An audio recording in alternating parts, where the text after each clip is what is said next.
Chapter 40. Well, Miss Dashwood, said Mrs. Jennings, sagaciously smiling, as soon as the gentleman had withdrawn, I do not ask you what the Colonel has been saying to you, for though, upon my honor, I tried to keep out of hearing, I could not help catching enough to understand his business. And I assure you I never was better pleased in my life, and I wish you joy of it with all my heart. Thank you, ma'am, said Eleanor. It is a matter of great joy to me, and I feel the goodness of Colonel Brandon most sensibly. There are not many men who would act as he has done. Few people who have so compassionate a heart. I never was more astonished in my life. Lord, my dear, you are very modest. I ain't the least astonished at it in the world, for I have often thought of late, there was nothing more likely to happen. You judged from your knowledge of the Colonel's general benevolence, but at least you could not foresee that the opportunity would so very soon occur. Opportunity, repeated Mrs. Jennings. Oh, as to that, when a man has once made up his mind to such a thing, somehow or other, he will soon find an opportunity. Well, my dear, I wish you joy of it again and again, and if ever there was a happy couple in the world, I think I shall soon know where to look for them. You mean to go to Delaford after them, I suppose, said Eleanor, with a faint smile. Aye, my dear, that I do, indeed. And as to the house being a bad one, I do not know what the Colonel would be at, for it is as good a one as ever I saw. He spoke of its being out of repair. Well, and whose fault is that? Why don't he repair it? Who should do it but himself? They were interrupted by the servants coming in to announce the carriage being at the door, and Mrs. Jennings, immediately preparing to go, said, Well, my dear, I must be gone before I have had half my talk out. But, however, we may have it all over in the evening, for we shall be quite alone. I do not ask you to go with me, for I dare say your mind is too full of the matter to care for company, and besides, you must long to tell your sister all about it. Marian had left the room before the conversation began. Certainly, ma'am, I shall tell Marian of it, but I shall not mention it at present to anybody else. Oh, very well, said Mrs. Jennings, rather disappointed. Then you would not have me tell it to Lucy, for I think of going as far as Holborn today. No, ma'am, not even Lucy, if you please. One day's delay will not be very material, and till I have written to Mr. Ferrars, I think it ought not to be mentioned to anybody else. I shall do that directly. It is of importance that no time should be lost with him, for he will of course have much to do relative to his ordination. This speech at first puzzled Mrs. Jennings exceedingly. Why Mr. Ferrars was to have been written to about it in such a hurry, she could not immediately comprehend. A few moments' reflection, however, produced a very happy idea, and she exclaimed, Oh, ho! I understand you. Mr. Ferrars is to be the man. Well, so much the better for him. To be sure, he must be ordained in readiness, and I am very glad to find things are so forward between you. But, my dear, is not this rather out of character? Should not the Colonel write himself? Sure, he is the proper person. Eleanor did not quite understand the beginning of Mrs. Jennings's speech, neither did she think it worth inquiring into, and therefore only replied to its conclusion. Colonel Brandon is so delicate a man that he rather wished anyone to announce his intentions to Mr. Ferrars than himself. And so you are forced to do it. Well, that is an odd kind of delicacy. However, I will not disturb you, seeing her preparing to write. You know your own concerns best. So goodbye, my dear. I have not heard of anything to please me so well since Charlotte was brought to bed. And away she went, but returning again in a moment, I have just been thinking of Betty's sister, my dear. I should be very glad to get her so good a mistress, but whether she would do for a lady's maid, I am sure I can't tell. She is an excellent housemaid, and works very well at her needle. However, you will think of all that at your leisure. Certainly, ma'am, replied Eleanor, not hearing much of what she said, and more anxious to be alone than to be mistress of the subject. How she should begin, how she should express herself in her note to Edward, was now all her concern. The particular circumstances between them made a difficulty of that which to any other person would have been the easiest thing in the world, but she equally feared to say too much or too little, and sat deliberating over her paper, with the pen in her hand, till broken in on by the entrance of Edward himself. He had met Mrs. Jennings at the door on her way to the carriage, as he came to leave his farewell card, and she, after apologizing for not returning herself, had obliged him to enter by saying that Miss Dashwood was above, and wanted to speak with him on very particular business. Eleanor had just been congratulating herself, in the midst of her perplexity, that however difficult it might be to express herself properly by letter, it was at least preferable to giving the information by word of mouth, when her visitor entered, to force her upon this greatest exertion of all. Her astonishment and confusion were very great on his so sudden appearance. She had not seen him before since his engagement became public, and therefore not since his knowing her to be acquainted with it, which, with the consciousness of what she had been thinking of, and what she had to tell him, made her feel particularly uncomfortable for some minutes. He too was much distressed, and they sat down together in a most promising state of embarrassment. Whether he had asked her pardon for his intrusion on first coming into the room, he could not recollect, but determining to be on the safe side, he made his apology in form as soon as he could say anything, after taking a chair. "Mrs. Jennings told me," said he, "that you wished to speak with me. At least I understood her so, or I certainly should not have intruded on you in such a manner. Though, at the same time, I should have been extremely sorry to leave London without seeing you and your sister, especially as it will most likely be some time.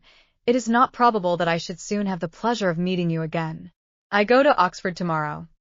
"You would not have gone, however," said Eleanor, recovering herself, and determined to get over what she so much dreaded as soon as possible, "without receiving our good wishes, even if we had not been able to give them in person." Mrs. Jennings was quite right in what she said. "I have something of consequence to inform you of, which I was on the point of communicating by paper. I am charged with a most agreeable office," breathing rather faster than usual as she spoke.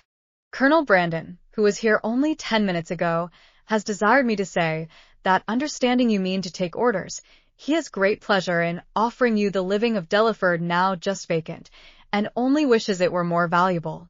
Allow me to congratulate you on having so respectable and well-judging a friend, and to join in his wish that the living, it is about 200 a year, were much more considerable, and such as might better enable you to, as might be more than a temporary accommodation to yourself, such, in short, as might establish all your views of happiness." What Edward felt, as he could not say it himself, it cannot be expected that anyone else should say for him. He looked all the astonishment which such unexpected, such unthought-of information could not fail of exciting, but he said only these 2 words, "Colonel Brandon." "Yes," continued Eleanor, gathering more resolution, as some of the worst was over. "Colonel Brandon means it as a testimony of his concern for what has lately passed, for the cruel situation in which the unjustifiable conduct of your family has placed you, a concern which I am sure Marianne, myself, and all your friends must share, and likewise as a proof of his high esteem for your general character, and his particular approbation of your behavior on the present occasion. Colonel Brandon give me a living. Can it be possible? The unkindness of your own relations has made you astonished to find friendship anywhere." "No," replied he, with sudden consciousness, "not to find it in you, for I cannot be ignorant that to you, to your goodness, I owe it all. I feel it, I would express it if I could, but, as you well know, I am no orator." "You are very much mistaken. I do assure you that you owe it entirely, at least almost entirely, to your own merit and Colonel Brandon's discernment of it. I have had no hand in it. I did not even know, till I understood his design, that the living was vacant, nor had it ever occurred to me that he might have had such a living in his gift. As a friend of mine, of my family, he may, perhaps, indeed I know he has, still greater pleasure in bestowing it. But, upon my word, you owe nothing to my solicitation." Truth obliged her to acknowledge some small share in the action, but she was at the same time so unwilling to appear as the benefactress of Edward, that she acknowledged it with hesitation, which probably contributed to fix that suspicion in his mind which had recently entered it. For a short time he sat deep in thought, after Eleanor had ceased to speak. At last, and as if it were rather an effort, he said, "Colonel Brandon seems a man of great worth and respectability. I have always heard him spoken of as such, and your brother I know esteems him highly. He is undoubtedly a sensible man, and in his manners perfectly the gentleman. Indeed, replied Eleanor, I believe that you will find him, on farther acquaintance, all that you have heard him to be, and as you will be such very near neighbors, for I understand the parsonage is almost close to the mansion house, it is particularly important that he should be all this.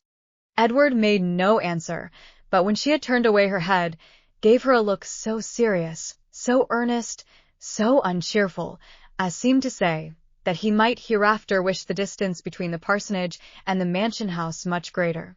Colonel Brandon, I think, lodges in St. James Street, said he soon afterwards, rising from his chair. Eleanor told him the number of the house. I must hurry away then, to give him those thanks which you will not allow me to give you, to assure him that he has made me a very and exceedingly happy man.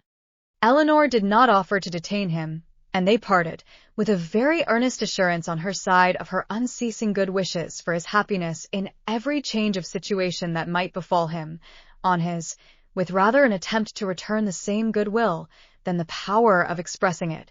When I see him again, said Eleanor to herself, as the door shut him out, I shall see him the husband of Lucy. And with this pleasing anticipation, she sat down to reconsider the past, recall the words, and endeavor to comprehend all the feelings of Edward, and, of course, to reflect on her own with discontent. When Mrs. Jennings came home, though she returned from seeing people whom she had never seen before, and of whom therefore she must have a great deal to say, her mind was so much more occupied by the important secret in her possession than by anything else, that she reverted to it again as soon as Eleanor appeared. Well, my dear, she cried, I sent you up the young man. Did not I do right? And I suppose you had no great difficulty. You did not find him very unwilling to accept your proposal? No, ma'am. That was not very likely. Well, and how soon will he be ready?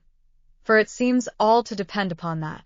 Really, said Eleanor, I know so little of these kind of forms that I can hardly even conjecture as to the time or the preparation necessary, but I suppose 2 or 3 months will complete his ordination. 2 or 3 months, cried Mrs. Jennings. Lord, my dear, how calmly you talk of it. And can the colonel wait 2 or 3 months? Lord bless me, I am sure it would put me quite out of patience, and no one would be very glad to do a kindness by poor Mr. Ferrars. I do think it is not worth while to wait 2 or 3 months for him.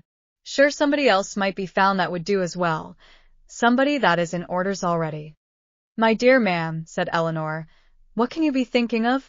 Why, Colonel Brandon's only object is to be of use to Mr. Ferrars. Lord bless you, my dear. Sure you do not mean to persuade me that the colonel only marries you for the sake of giving 10 guineas to Mr. Ferrars. The deception could not continue after this, and an explanation immediately took place, by which both gained considerable amusement for the moment, without any material loss of happiness to either, for Mrs. Jennings only exchanged one form of delight for another, and still without forfeiting her expectation of the first. The parsonage is but a small one, said she, after the first ebullition of surprise and satisfaction was over, and very likely may be out of repair. But to hear a man apologizing, as I thought, for a house that to my knowledge has 5 sitting rooms on the ground floor, and I think the housekeeper told me could make up 15 beds, and to you too that had been used to live in Barton Cottage. It seems quite ridiculous. But, my dear, we must touch up the colonel to do something to the parsonage, and make it comfortable for them, before Lucy goes to it. But Colonel Brandon does not seem to have any idea of the livings being enough to allow them to marry. The colonel is a ninny, my dear, because he is 2,000 a year himself. He thinks that nobody else can marry on less. Take my word for it, that, if I am alive, I shall be paying a visit at Delaford Parsonage before Michaelmas, and I am sure I shan't go if Lucy ain't there. Eleanor was quite of her opinion as to the probability of their not waiting for anything more.